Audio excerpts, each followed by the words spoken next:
ಹಾಸನದಲ್ಲಿ ಮತ್ತೆ ಜೆಡಿಎಸ್ ಜೀವ ಪಡೆಯುತ್ತಾ ಅನ್ನುವಂತಹ ಪ್ರಶ್ನೆ ಇದೆ. ಯಾಕಂತಂದ್ರೆ ಹಾಸನ ಈಗ ಸಜ್ಜಾಗಿದೆ ಒಂದು ಬೃಹತ್ ಸಮಾವೇಶಕ್ಕೆ. ಹಾಸನದಲ್ಲಿ ಜೆಡಿಎಸ್ ತನ್ನ ಶಕ್ತಿ ಪ್ರದರ್ಶನವನ್ನು ಮಾಡೋಕೆ ಮುಂದಾಗಿದೆ. ಪಕ್ಷಕ್ಕೆ ಮರುಜೀವ ನೀಡಲು ದಳಪತಿಗಳು ಈಗ ಸಮಾವೇಶವನ್ನು ನಡೆಸ್ತಾ ಇದ್ದಾರೆ. ಹಾಸನದಲ್ಲಿ ಮತ್ತೆ ಜೆಡಿಎಸ್ಗೆ ಜೀವ ಬರುತ್ತಾ, ಶಕ್ತಿ ತುಂಬುತ್ತಾ ಈ ಒಂದು ಸಮಾವೇಶ. ಪಕ್ಷಕ್ಕೆ ಮರುಜೀವ ನೀಡಲು ದಳಪತಿಗಳು ಪ್ಲಾನ್ ಮಾಡ್ತಾ ಇದ್ದಾರೆ. ಅದಕ್ಕೋಸ್ಕರ ಈ ಸಮಾವೇಶ ಹಾಸನದಲ್ಲಿ ಇಂದು ಜೆಡಿಎಸ್ ಬೃಹತ್ ಶಕ್ತಿ ಪ್ರದರ್ಶನ ನಡೆಯುತ್ತೆ. ಜೆಡಿಎಸ್ ಮತ್ತೆ ಪುಟಿದೇಳಲು ತಂತ್ರವನ್ನು ರೂಪಿಸ್ತಾ ಇದ್ದಾರೆ ದಳಪತಿಗಳು. ತವರು ನೆಲದಲ್ಲಿ ತಂತ್ರ ಆರಂಭಿಸಿದ್ದಾರೆ ಎಚ್ಡಿಕೆ ಮತ್ತು ಎಚ್ಡಿಡಿ. ಹಾಸನದಲ್ಲಿ ಇಂದು ಜೆಡಿಎಸ್ ಬೃಹತ್ ಸಮಾವೇಶವನ್ನು ಆಯೋಜನೆ ಮಾಡಲಾಗಿದೆ. ಪ್ರಜ್ವಲ್ ರೇವಣ್ಣ ಡಿಸಿ ಪ್ರಕರಣದಿಂದ ನೆಲಕ್ಕಚ್ಚಿತ್ತು ಜೆಡಿಎಸ್. ಈಗ ಅದನ್ನು ಮತ್ತೆ ವಾಪಸ್ ಬರಬೇಕಲ್ಲ. ಹಾಸನದಲ್ಲಿ ಜೆಡಿಎಸ್ ಮರ್ಯಾದೆ ಬೀದಿ ಪಾಲಾಗ್ಬಿಟ್ಟಿತ್ತು ಆ ಒಂದು ಪ್ರಕರಣದಿಂದ. ಅದರಿಂದ ಹೊರಗೆ ಬರಬೇಕಾಗಿದೆ. ಹೀಗಾಗಿ ಸಮಾವೇಶದ ಮೂಲಕ ಪಕ್ಷವನ್ನು ಗಟ್ಟಿಗೊಳಿಸಲು ಪ್ರಯತ್ನ ಮಾಡ್ತಾ ಇದ್ದಾರೆ. ಎಚ್.ಡಿ. ಕುಮಾರಸ್ವಾಮಿ ಹಾಗೂ ಎಚ್.ಡಿ. ರೇವಣ್ಣ ನೇತೃತ್ವದಲ್ಲಿ ಈ ಒಂದು ಕಾರ್ಯಕ್ರಮ ನಡೀತಾ ಇದೆ. ಸಮಾವೇಶ ಹಾಸನದ ಭುವನಹಳ್ಳಿಯಲ್ಲಿ ಬೆಳಗ್ಗೆ 11 ಗಂಟೆಗೆ ಕಾರ್ಯಕ್ರಮ ಶುರುವಾಗುತ್ತೆ. 11 ಗಂಟೆಗೆ ಎಚ್.ಡಿ. ದೇವೇಗೌಡರು ಕೂಡ ಬರ್ತಾ ಇದ್ದಾರೆ.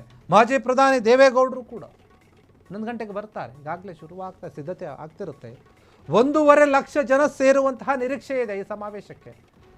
ಹೀಗಾಗಿ ಭದ್ರತೆ ದೃಷ್ಟಿಯಿಂದ ಹೆಚ್ಚಿನ ಬಿಗಿ ಪೊಲೀಸ್ ಬಂದೋಬಸ್ತನ್ನು ಕೂಡ ಮಾಡಲಾಗಿದೆ.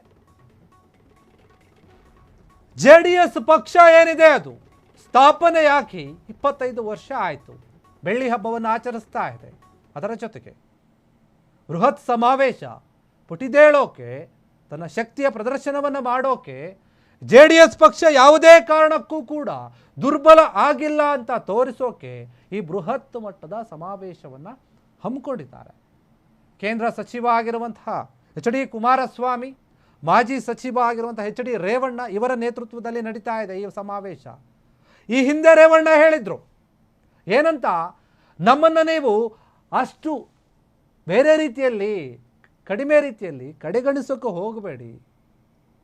ನಮ್ಮ ಶಕ್ತಿ ಏನು ಅಂತ ತೋರಿಸ್ತೀವಿ, ಜೆಡಿಎಸ್ ಏನಂತ ತೋರಿಸ್ತೀವಿ.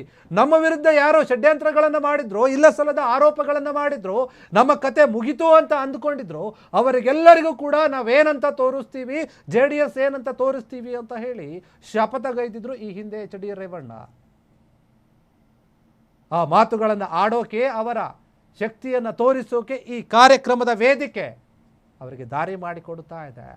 ಹಾಸನದಲ್ಲಿ ಜೆಡಿಎಸ್ ಇನ್ನೂ ಕೂಡ ಜೀವಂತವಾಗಿದೆ. ಹಾಸನದಲ್ಲಿ ಮಾತ್ರ ಅಲ್ಲ, ಇಡೀ ರಾಜ್ಯದಲ್ಲಿ ಜೆಡಿಎಸ್ ಪಕ್ಷದ ಶಕ್ತಿಯನ್ನು ನಾವು ಹೆಚ್ಚಿಸ್ತೀವಿ ಅಂತ ಹೇಳಿ ಈ ಸಮಾವೇಶವನ್ನು ಮಾಡ್ತಾ ಇದೆ. ಎಚ್.ಡಿ. ಕುಮಾರಸ್ವಾಮಿ ಅವರು ಕೂಡ ಇದರಲ್ಲಿ ಬರ್ತಾರೆ. ನಿಖಿಲ್ ಕುಮಾರಸ್ವಾಮಿ ಮತ್ತು ಜೆಡಿಎಸ್ನ ಹಿರಿಯ ರಾಜಕೀಯ ಮುಖಂಡರುಗಳು ಕೂಡ ಅಲ್ಲಿರ್ತಾರೆ. ಜೆಡಿಎಸ್ನ ಕಾರ್ಯಕರ್ತರಲ್ಲಿ ಹೊಸ ಹುಮ್ಮಸ್ಸನ್ನು ತುಂಬೋಕೆ, ಹೊಸ ಧೈರ್ಯವನ್ನು ತುಂಬೋಕೆ ಜೆಡಿಎಸ್ನ ದಳಪತಿಗಳು ಪ್ಲಾನ್ ಮಾಡ್ಕೊಳ್ತಾ ಇದ್ದಾರೆ. ಮುಂಬರುವಂತಹ ಚುನಾವಣೆಗಳನ್ನು ದೃಷ್ಟಿಯಲ್ಲಿಟ್ಟುಕೊಂಡು, ಲೋಕಲ್ ಚುನಾವಣೆಗಳು ಮತ್ತು 2028ರಲ್ಲಿ ಏನು ಚುನಾವಣೆ ನಡೆಯುತ್ತೆ ಆ ಚುನಾವಣೆಯ ದೃಷ್ಟಿಯಿಂದ ಕೂಡ ಈ ಸಮಾವೇಶವನ್ನು ನಡೆಸ್ತಾ ಇದ್ದಾರೆ. ಸಮಾವೇಶದಲ್ಲಿ ಆ ಒಂದು ವಿಚಾರಗಳ ಬಗ್ಗೆ ಪ್ರಸ್ತಾಪ ಮಾಡ್ತಾರೆ. ಜೆಡಿಎಸ್ ಪಕ್ಷ ಅಂದರೆ ನೀವೇನು ಅಂದ್ಕೊಂಡಿದ್ದೀರಾ, ಮುಗಿದೋಗ್ಬಿಡ್ತು ಕತೆ. ದೇವೇಗೌಡ ಅವರಿಗೆ ವಯಸ್ಸಾಯಿತು. ಎಚ್.ಡಿ. ಕುಮಾರಸ್ವಾಮಿ ಅವರು ಕೇಂದ್ರಕ್ಕೆ ಹೋಗ್ಬಿಟ್ರು, ಕೇಂದ್ರ ರಾಜಕಾರಣಕ್ಕೆ ಹೋದರು. ರಾಜ್ಯದ ರಾಜಕಾರಣಕ್ಕೆ ಸರಿಯಾದ ರೀತಿಯಲ್ಲಿ ಗಮನ ಹರಿಸೋಕ್ಕಾಗ್ತಾ ಇಲ್ಲ ಅಂತ ಯೋಚನೆ ಮಾಡ್ತಾ ಇರ್ಬೋದು. ಆದರೆ ನಾವು ಎಲ್ಲೇ ಇದ್ದರೂ ಸರಿ, ಹೇಗೆ ಇದ್ದರೂ ಸರಿ, ಎಷ್ಟು ವಯಸ್ಸಾದರೂ ಸರಿ, ನಮ್ಮ ಪಕ್ಷಕ್ಕಾಗಿ ನಾವು ಯಾವಾಗಲೂ ಕೂಡ ಶ್ರಮಿಸ್ತೀವಿ. ನಮ್ಮ ಪಕ್ಷದ ಉದ್ದೇಶ ಏನು, ಬಡ ಜನರಿಗೆ ಒಳಿತನ್ನು ಮಾಡೋದು, ರೈತರ ಪರವಾಗಿ ನಿಲ್ಲೋದು, ಅದೇ ಈ ಜೆಡಿಎಸ್ ಪಕ್ಷದ ಉದ್ದೇಶ ಅಂತ ಹೇಳಿ ಸಾರಬೇಕಲ್ವಾ. ಕಾರ್ಯಕರ್ತರಲ್ಲಿ ಶಕ್ತಿ ತುಂಬಬೇಕಲ್ವಾ. ಅದಕ್ಕೋಸ್ಕರ ಈ ಒಂದು ಸಮಾವೇಶವನ್ನು ನಡೆಸ್ತಾ ಇದೆ. ಹಾಗಾದರೆ ಮರು ಜೀವವನ್ನು ಪಡೆದುಕೊಳ್ಳುತ್ತಾ ಮತ್ತೆ ಪುಟಿದೇಳುತ್ತಾ ಹಾಸನದಲ್ಲಿ ಜೆಡಿಎಸ್ ಇಂದು ದೊಡ್ಡ ಮಟ್ಟದ ಸಮಾವೇಶ ಇದೆ. ಶಕ್ತಿ ಪ್ರದರ್ಶನ ಆಗುತ್ತೆ. ಯಾರ್ಯಾರು ಯಾವ ರೀತಿಯ ಮಾತುಗಳನ್ನು ಆಡ್ತಾರೆ, ಕುಮಾರಸ್ವಾಮಿ ಅವರು ಏನು ಹೇಳ್ತಾರೆ, ಕಾಂಗ್ರೆಸ್ ವಿರುದ್ಧ ದೊಡ್ಡ ಮಟ್ಟದ ಆಕ್ರೋಶವನ್ನು ವ್ಯಕ್ತಪಡಿಸ್ತಾರೆ ಈ ಕಾರ್ಯಕ್ರಮದಲ್ಲಿ. ಕಾಂಗ್ರೆಸ್ ಸರ್ಕಾರ ಏನೇನು ಮಾಡ್ತಾ ಇದೆ, ಯಾವ ರೀತಿಯಾಗಿ ಆಡಳಿತವನ್ನು ನಡೆಸ್ತಾ ಇದೆ, ಏನು ಲೋಪದೋಷಗಳಿದೆ, ಅವೆಲ್ಲವೂ ಕೂಡ ಹೊರಗೆ ಬರುತ್ತೆ ಈ ಹಾಸನದ ಸಮಾವೇಶದಲ್ಲಿ. ಎಚ್.ಡಿ. ಕುಮಾರಸ್ವಾಮಿ, ಎಚ್.ಡಿ. ರೇವಣ್ಣ, ದೇವೇಗೌಡರು, ನಿಖಿಲ್ ಕುಮಾರಸ್ವಾಮಿ, ಹೀಗೆ ಎಲ್ಲರೂ ಕೂಡ ಭಾಗಿಯಾಗ್ತಾರೆ. ಈ ಸಮಾವೇಶ ಒಂದು ಶಕ್ತಿ ಪ್ರದರ್ಶನದ ವೇದಿಕೆ ಆಗ್ತಾ ಇದೆ. 11 ಗಂಟೆಯಿಂದ ಶುರುವಾಗುತ್ತೆ ಈ ಕಾರ್ಯಕ್ರಮ.